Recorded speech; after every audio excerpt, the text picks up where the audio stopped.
Kakati olunaku olw'eggulo bitundu by'e Philadelphia munda mu ggwanga erya Amerika ye waabadde ensiitaano oluvannyuma lw'enkubaganya y'ebirowoozo ebyalabise nga mazima ddala kyesulise ebigambo byesulise ku luuyi olw'aba Democratic Party omukazi gwe baateekawo Kamala Harris ensonga yamugendedde butooke bw'ogeraageranya ne Donald Trump. Kakati omusajja omukulu Donald Trump ayongedde okukkaatiriza nga bw'atagenda kuddamu kuyimirirawo mbw'ali mu bino eby'okuzannya ebya debate. Omulunya mpuliriza olunaku olw'eggulo ekiro ekyakeesezza olwokuna twalabye akayisanya akamalusu n'eddookooli ababiri bano abeesimbyewo mu ggwanga erya Amerika okufunako kwabo omu anaafuuka pulezidenti ennaku z'omwezi bwe ziribanga ziweze 5 omwezi ogw'e11. Mwanange ebibuuzo abamu byabasinze abalala byabatuyiza naye okusingira ddala muzeeyi Donald Trump weewaawo nga yavuddeyo yeeswanta weewaawo nga yavuddeyo yeewaana ng'akangazza mu mbeera y'omukalukalu tajja busera yagambye ye yawangudde era ayongedde okukitambulirako kubanga ab'amawulire bangi abamutuukiridde nga bamubuuza ddala tubuulire kyewabadde oyogerako wabadde osaaga oba wabadde oyagala kutiisatiisa mu butiisatiisa. Donald Trump ayongedde obbabuulira naga nti amazima ga Katonda mugulu okufiira mu kitooke kyagonja bino sibiddamu naye jjukira wetugendedde mu debate zino wakati w'ababiri Kamala Harris ne Donald Trump balyoke bagwise bwenyinga nkandago. Donald Trump yabadde awera ng'ayinayo ne debate endala z'ayagala kubanga ojja kujjukira nti emikutu ebiri egyakutte oba egikyakutte enkubaganya y'ebirowoozo ekisookera ddala CNN ye yasooka omulundi ogwayita wakati wa Donald Trump n'omusajja omukadde oli w'emyaka 81 Joe Biden eyava mu lwokaano oluvannyuma lwa Donald Trump okumutemya enkaaga CNN ye yakwatamu era ne bavaawo nga balindiridde enteekateeka endala eyakwatiddwa omukutu gw'amawulire ogwa ABC News. Kakati Trump yali yayogera nti bwe binaaba tebikyuseemu waakiri emikutu emirala ebiri nako kwandibaddeko enteekateeka y'emu. Kakati n'aga nti omukutu ogwa Fox ogwo nno omukutu gwa Conservatives okufaanana ne Donald Trump ono batera nnyo okutambula ne Republican Party kosa n'omukutu ogwa NBC News kakati guno nagwo guli mu kika eky'aba Conservative ebiri giri egyasoose CNN ate ne ABC mikutu gy'aba liberals bano be batera okuwagira Democratic Party. Kakati ng'olabanga ekyesuliseemu era Donald Trump awo yasinziiranga n'aga nti nga bwe kiri bwe kityo leka tugire ne ku mikutu giri emirala egifaanana okuba banywanyi baffe tujja kutambulira awo naye ebigenza okuggwa ng'ennyindo ya Trump yenkata kubanga yagaye nti weewaawo nga yali bwalowoozezza ku Fox ne ku NBC naye olw'okuba yawangudde enkubaganya y'ebirowoozo n'enkwata y'ensonga mu nkubagana y'ebirowoozo eyabaddewo olunaku olwajja olwokuna tagenda kubiddamu ennongoosereza yamezza semitego ekisooka yawangudde kakati ate bw'oba owangudde oba weetaaga ki ekirala. Era Trump ono yawulikise ng'ayogera nti ng'abazannyi b'ebikonde bwe batera okubeera oyo gwe bakubye eŋŋuumi mususolandago n'agwa yatera okuvaayo n'ajja asaba envuunula bibya naye ku mulundi guno yetajja kukikola kubanga si ye yakubiddwa anaaba asaba okuddamu y'anaaba akubiddwa. Kakati era ojja kujjukira nti we twayingiridde enkubaganya y'ebirowoozo eno ng'omukyala Kamala Harris yabadde tayina nteekateeka ndala yeeyongerayo mu mbeera eno ey'okubaganya ebirowoozo naye bwe kaawedde emikutu gy'amawulire mingi n'abasalawo ensonga mu ggwanga erya Amerika ne mu nsi yonna ne bagaa nti Kamala bino ebintu abadde abitegeera n'okusinga we baasuubidde naye atandise okuwaganaga nti ye bamunyongere mulagire ddala bwe kiba nga luli namukubye leka kati ngenda mukumukuba musosolandago naye yeewuunye. Kakati Donald Trump agambye kale uno oba abyagala yabigendemu yekka Donald Trump tajja kubiyimiriramu. Jjukira bulijjo nzize nkubuulira nti ensonga z'okukubaganya ebirowoozo zino teziba za mpaka. Wabula ng'omusajja omukulu oba omukazi omukulu wandibadde ovaayo n'obuulira abalonzi byogenda obbakolera ng'osinziira ku nteekateeka eyo ey'okukubaganya ebirowoozo.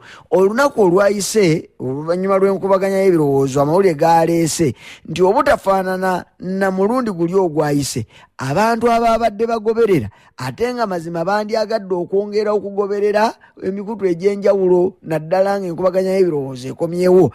Ab'omulundi guno abagoberedde enkubaganya y'ebirowoozo giyite debate wakati wa Kamala ne Donald Trump basinze nnyo abo abagoberera Donald Trump ne musajja mukulu Joe Biden. Luli baali mu millions 5 n'okusoba, ku mulundi guno baasobye mu millions 6. Ekitegeeza nti waliwo ennyonta abantu babanja waakiri ebifaanana bwe biti biddemu bongere okwetegereza omuwanguzi. Awo Donald Trump agambidde nti kale banaabeetegerereza mu kabokisi naye wano tagenda kubiddamu weewaawo nga waliwo abaagala kubanga yasinze. Era yayogedde n'okwogera nti okumanya yasinze teyabadde yekka Kamala ono. Kamala yabadde ayambibwako David Mio ne Reese Davis ababadde bakubiriza ensonga z'okubaganya ebirowoozo ku mukutu guno ogwa ABC News. Naga nti kaakati obwo obuzito bwonna nze nnyinza obuddira nga nabadde omu n'okutuusa olwaleero abawagizi ba Donald Trump naye yennyini mwene baga nti awadde nga byabadde bwe bityo naye omusajja waabwe ye yasinze. Kyokka okugaana okuddamu ng'ate akwogera mu lwatu kumulabisizza. Abalala baga nti yatidde yatekenye musajja wattu yandibanga tayagala kubiddamu olw'ensonga gye yayiseemu n'obulumi n'obuzito bwe yazitowereddwa akakyala kano Kamala Harris.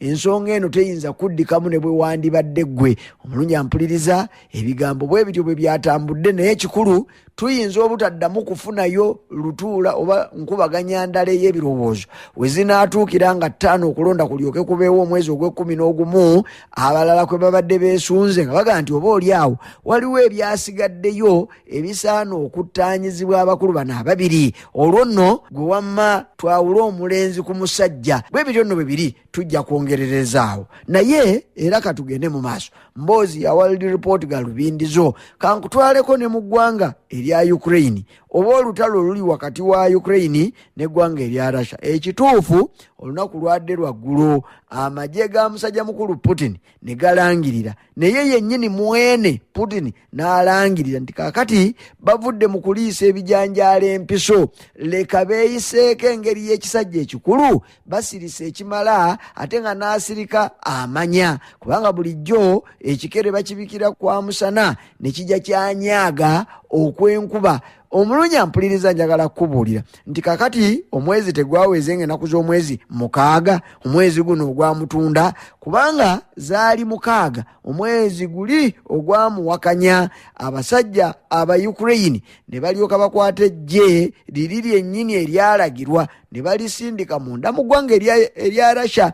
Omulundi ogwasookera ddala Russia yafuna obulumbaganyi munda muyo okuviira ddala mu myaka gibadde gyekulungudde mu Sematalo ow'okubiri eyo mu myaka anamu okutuuka Sematalo we yaggweeraawo. Russia yali tefunanga ku kikangabwa kya ntiisa okufaanana nga bwe gwabadde nga 6 omwezi ogwayise. Kakati okuva olwo n'okutuuka olwaleero abasajja aba Ukraine bakangazza beesaaliisa beesazanga ow'akagatta akamu wakati mu kulaga obuwanguzi n'amaanyi nti batudde ku ggwanga lya Russia ne bafutubbala nga kaamuje ku malaalo kubanga babuzeeyo n'abaanukula. Ekituufu kiri nti mu mwezi oguyise gwonna kyenkana Russia ebadde esirise ng'ekonye. Abakulembeze b'eggwanga lya Russia nga ne Putin mwali babadde babuliddwa ebigambo ebituufu bye bayinza okukozesa okubuulira ensi eno eya Russia nti mazima ga Katonda kino ekiriwo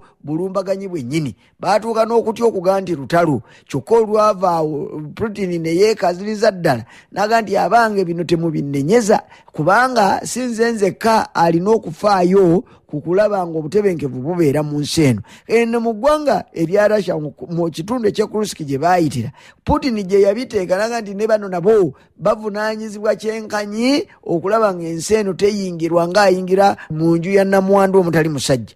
Mwenna muvunaanyizibwa, abakuumira awo ku nsalo, abakuumira munda mu bitundu mu mabendobendo ag'enjawulo, ffenna twabadde tuvunaanyizibwa kyenkanyi. Kakati ebyo byonna mu mbeera y'okulumiriza ono n'oli ne wabaawo akasiriikiriro kayita akalwanyaminya ne kabeererawo ddala nga toyinza na kumanya ekituufu by'ebigambo byabadde biswazaamu era nakati bikyaswaza nti eggwanga erya Russia lifunye obulumbaganyi mulyo munda nti abalumbaganyi bali munda nga kibondo kya nvunza, bayingidde eggwanga ne bamala omwezi mulamba nga tewali abaddamu. So nga ate Putin ono yali yategeeza abantu be okuva edda nedda, kati emyaka ali mu 2 mu bukulembeze, n'ababuulira nti ekituufu ye waali abantu beebake terinaayinza kubakoonako. Kakati abantu ne bakimanya nti Putin ono yasinga mu by'ebyokwerinda era tewali amukira. Laba bulijjo ekiwemula omugagga kuba kusesemantula. Kakati laba bwe byamuguddeko ebigambo ne bimukalira ku matama. Naye okutandika n'olunaku lwajjo nakubuuliddeko nti amagye g'eggwanga lya Russia gaabadde geezizibye ng'akuba nnyazaala ne geevaamu ne gajjayo n'ag'omu buto ku byalo ebiri eyo mu 10 ebyabadde biwambiddwa abasajja aba Ukraine. Waakiri ne bagenda nga bazzaako ebisoboka. We tutuukidde olwaleero bakyali ku muwendo nti waakiri ebyalo ebiwerera ddala 10 ku ebyo 10 Ukraine bye yabadde ewambye oba bye yawamba ku ggwanga erya Russia, waakiri babadde bamaze okubizza mu nkanga nga babyeddiza. Kakati ng'ekisigalidde bye byalo biri 9 ebiyinza okubanga nabyo binaabaako okulya n'okukomba ekibya. Mwana tunjagala kubuulira nti we bukeeredde leero balangiridde nti ebintu tebikyali byamannyo wenu, kimyanku ye mugabe ddala, olw'ensonga nti kakati amaanyi gabazzeemu era basinzidde, balumye n'ogwengulu, batandise okutwalaganya aba Ukraine entyagi nga nabugisi mufungize, era nti balina essuubi nti we zinaatuukira mu nnaku 2-3 kale okumalako wiiki ekitundu kino kyonna bagenda kuba bakinunudde. Kale balabe abasajja bano aba Ukraine bwe banaayongera okweswanta n'okweraga nga bwe baafutubadde oba bwe baatudde ku mugongo oba ku bibegabega by'eggwanga erya Russia. Omulunya mpuliriza enteekateeka eno eyafuntula Russia gyerangiridde gye bayita counter offensive esookedde ddala, kasookedde bino bibaawo, waakiri erinako beesanyudde kubanga bulijjo babadde basirise ngaga nti oba Russia yabaaki neetabaako yadde kigambo kyeyogera. Naye oluusi newankubadde kale bibaamu obuzito n'oluusi eba nteekateeka nga bakulu bwe batyo bwe baagadde. Kakati abakulu mu magye g'eggwanga erya Russia ne babulogazi abo bakalejja b'emikutu egyo emigatta byalo mwatu babadde boogera kuno na kuli. Naye oba oli awo ku mulundi guno banaasirika kubanga Russia enteekateeka eno erabika nga egenda kugissaamu amaanyi mpaka kuwulira bubi ng'enjogera y'ennaku zino mu Uganda bwe boogera nti bagenda kukola kyonna ekisoboka okulaba nga beddiza buli ekyabwe ekyabatwalwako eggwanga lino erya Ukraine. Ntera nnyo okubuulira nti Ukraine eno ebadde ng'eyogera nti waakiri sukweya miles 5 eza Russia mu matwale gaayo awo mu Kursk babadde baazeddiza okuva nga 6 okutuuka olwaleero Russia lwe yeevuddemu n'etandiikiriza obulumbaganyi buno obw'okulabanga ebagobaganya ebajje mu matwale gaayo. Kakati Putin yalayira n'agamba nti nno oba yalayidde nga nti okutuusiza ddala nga Ukraine bafulumye kyokka nga neewaabwe gye bafuluma balaga nayo si birungi, bitundu eby'Donetsk, bitundu eby'Donbass, era nayo eno Russia gye badde yateegera nga yalindirira ndoza bwe n'abagoba ng'ebaleeta emisinde olwo eryoke bayingize mu kabiga balyoke bawulire nti okufumba si kwota. Kyokka abatunuuliza era abagoberezi b'ensonga eno baga nti okusinziira ku nteekateeka za Russia bino bweti bwe badde yabibala ng'eyagala mu bitundu ebya Ukraine gye beebeera eno ne bwe banagitwaliriza ejja kufuna olunaku eddemu ekuba enkyukira kyerabika okuba ng'etandise okukola okusinziira ku nteekateeka ezirangiriddwa. Njagala kukubuulira nti bino bwe bigudde mu matu g'aba Ukraine, President Vladimir Zelensky yasoose mu mbeera y'owentanda entono yasooka okusumulula. Vladimir Zelensky, president wa Ukraine, alidde mu ttama n'abuulira ensi n'abaga nti ddala kituufu abasajja abarasha batuguddeko olutalo bukafungula nkete batutwala bigwa tebirondwa, naye kino kyekyo kye twagenderera ddala okutuukako, kye twali twagala era tutandise okukirabako. Bwe kiba nga ddala Russia etandise okusumulula okutugoba okututwalaganya, kitegeeza kaakati efuuse bize ng'emmese mu kabada, tetugenda kugiganya kutuula kubanga akakuli mu linnyo tekaganya lulimi kutuula wamu. Naffe ke tuli nti tuli mu ggwanga lya Russia munda, nga Russia etugoba esinziira munda, naffe mwe tuli mwe twegobera kamese tambula kapa agoba. Olwo nno naffe tugenda giteeka ku bunkenke, si kudda kutuula butuuzi ne yeebaka n'esimba n'olukono nga tewali kugitawaanya. Nakati kino kye twagenderera ddala. Omulunya mpuliriza bino musajja mukulu Zelensky yabyogera n'olutalo luno oba enteekateeka eno obulumbaganyi buno bwe bwali butandika, nti ekibatutte munda mu ggwanga lya Russia balyoke bayitewo mu bwangu obwafaanana bwe butyo ng'akasa akayita mu muzigo. Byali biteeketeeke okwagala Russia naye okukakasa nti bulijjo bw'oba ogoba musajja muno oleka mwezi n'akuzza. So nga ate era n'aba Russia nabo balyoke bakirozeeko bategeere ekikaliriro bulijjo n'entandaalo eggwanga lino erya Ukraine kwe libadde kakati emyaka gikunukkiriza mu 3. So si kudde eno ne basuula ennanga nga balowooza nti ekikwekweto nga Russia bwe yakirangirira ddala kye kikwekweto Russia President Putin kye yali ategeeza. Bakitegeere nti ddala olutalo luba lutalo muliro nga nabo gubatuuseeko. Kakati kino mbu message okusinziira ku Zelensky evuddeyo, kyokka abatunuulizi b'ensonga baga nti kibuzeemu weewaawo nga Ukraine ebadde mundaawo, naye toyinza kutugamba nti abarasha bayina ennyo kye bategedde, kubanga gomulunya mpuliriza zino sukweya miles 5 size ziyinza okukakasa abarasha naddala nga bitandikidde eno Kursk kitundu ekiriraanye oba ewali ensalo ya Ukraine n'eggwanga erya Russia. Kakati era abo mu buli ngeri yonna abe Kursk ekibadde kidudumanga munda mu ggwanga erya Ukraine babadde bakimanyi bulungi era nga bakigoberera. Sinakindi n'ebikompolo ebimu Ukraine byebadde ng'esukuma nga bisobola okwesolesaako mu bitundu awo. Kakati toyinza gamba mu Russia oli ow'e Moscow, omu Russia oli owa St. Petersburg nti ekigambo nga bwe kiri nabo bakitegeere nga bwe kiri. Mpozi okuleka jje ennaku ezo eggwanga lya Ukraine lwe lyezizibye ng'akuba nazaala ne liryoka litwala drones ez'omutawaana ne liryoka litwala ebikompola. Olwo nno nga boolekedde ekibuga Moscow. Kakati awo abantu waakiri abamu abaawulidde n'abaalabye bakankanya akagumba k'eriiso nga nti bulijjo bwe biti bwe bibeera, kubanga eggwanga erya Russia balangiridde n'embeera y'akaseera ak'akazigizigi nga balabira ddala abasajja babafutubaddeko nga boolekedde ekibuga ekikulu Moscow. Kakati awo woyinza okugiraagira munoga nti abaalabye ebikompolo ebyabadde ebiyitirivu ebyayiisa obukuba ne drones ezazze mu ngeri y'omujjirano nga balumbye ekibuga ekyo Moscow, oba oliawo ezo zo ziyinza okutegeezaako ku bantu nti wamagga olutalo lugenda mu maaso. Naye munda mu ggwanga erya Russia omwo mulimu n'abatamanyi okuleka nga bababuulidde bubuulizi nti Russia eri mu kulwanagana n'aba Ukraine kubanga eno ggwanga ddene bwaguuga. Mu butuufu Russia yensi esingira ddala obunene mu nsi yonna, etudde ku bwagaagavu obuwerera ddala, kyokka si ku kontinenti emu. Kakati oyinza okusanga ng'ebusubi bukedde ng'ate namulaba bw'obuzibye kyokka ng'oli mu ggwanga limu erya Russia. Kakati abo tebamanyidde ddala munaddala ng'ebintu bino byatwekisize. Russia ebadde nga tebyogera nnyo okuleka abaagala okumanya be bagenda mu maaso n'okubitegeera. Kakati awo bw'ababanga enteekateeka ya Ukraine yali yakumanyisa Barasha nti omuliro gumyoka munda mu ggwanga erya Ukraine nabo kabagulozeeko.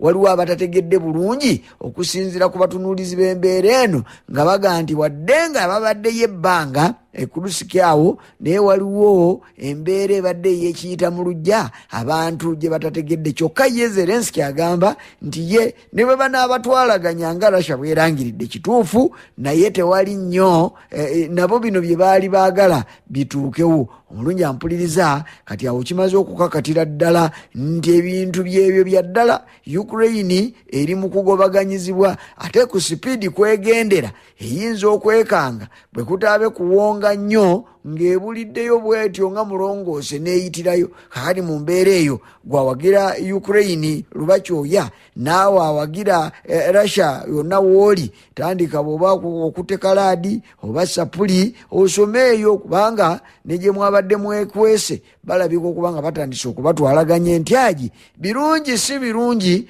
ng'omwana afaananye ku muliraano kyokka ng'ate neeka era nayo si birungi Ukraine bagirumba kubula kugiyita mu nnyindo ngamba bano Abarasha. Kakati bw'onoogattika ku muliraano n'ogattika n'ekiri ewaka gwe wamma ebigambo oyinza obutabitegeera okusinziira nga bwe bitambula. Kale nno emboozi yeeyo ey'abalwanyi bano abagenda mu maaso n'entalo oba n'olutalo. Nkubuulira nti olutalo luno lwatandika ng'ennaku z'omwezi 24 omwezi ogwokubiri ogw'omwaka ogwa 2022 bwe zinaawera ennaku zezimu omwaka ogujja tugenda kuba tuyingidde emyaka egyekulunguludde ddala butereevu emyaka 3. Naye nga bw'oba ogenderedde okwogera ebigambo tebisigazza bulungi ggwanga lya Ukraine lino newankubadde ng'abasajja abazungu abaliyamba okuyimirirawo n'okutuusa olwaleero waliwo enteekateeka empya naddala ey'obulumbaganyi n'okubongera ebyuma okukolebwa. Naye ekituufu nabo bakitegeera nti ekituufu abasajja Abarasha si mmere matooke kulya.